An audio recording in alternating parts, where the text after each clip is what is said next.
Doctor గారు లలిత గారు ఇలా అడుగుతున్నారు. నాకు సిజేరియన్ అయింది. మా పాపకు తరచూ తుమ్ములొస్తున్నాయి. జ్వరం లాంటి ఇతర సమస్యలేమీ లేవు.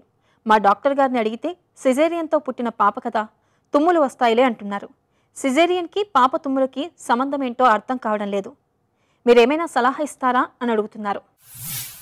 లలిత గారు, మీ పాప వయసు మీరు ఎగ్జాక్ట్గా చెప్పలేదు, కానీ యూజువల్గా డెలివరీ తర్వాత చాలామంది బేబీస్లో నార్మల్గానే తుమ్ములు వస్తూ ఉంటాయి.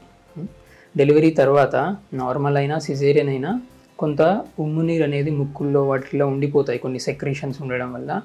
దాన్ని బయటికి ఎక్స్పెల్ చేయడానికి బాడీ అనేది తుమ్ముల ద్వారా వాటిని ఎక్స్పెల్ చేస్తుంది. సో తుమ్ములు రావడం అనేది నార్మల్ పిల్లల్లో.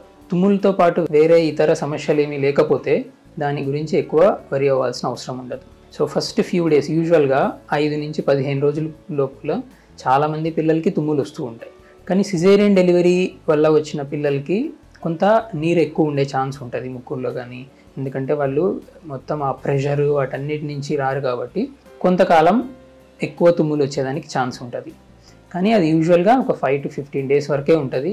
దాని తర్వాత అందరి పిల్లల్లాగే ఉంటారు. సిజేరియన్ అయినా నార్మల్ డెలివరీ అయినా అంతా ఒకటే. సిజేరియన్లో కొంత ఎక్కువ తుమ్ములు వచ్చేదానికి ఛాన్స్ ఉంటుంది. ఆ తుమ్ముల గురించి ఎక్కువ కంగారు పడాల్సిన అవసరం అయితే లేదు. అది నార్మల్ బాడీ మెకానిజం అన్నట్టు, మన బాడీని ప్రొటెక్టివ్ మెకానిజం అది.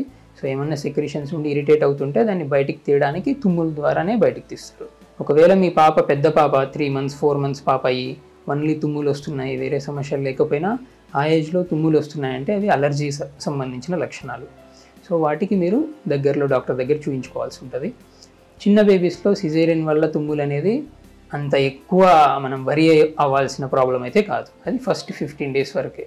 దాని తర్వాత వచ్చే తుమ్ములు మనం రొటీన్గా చెకప్ చేయించుకోవాల్సిందే.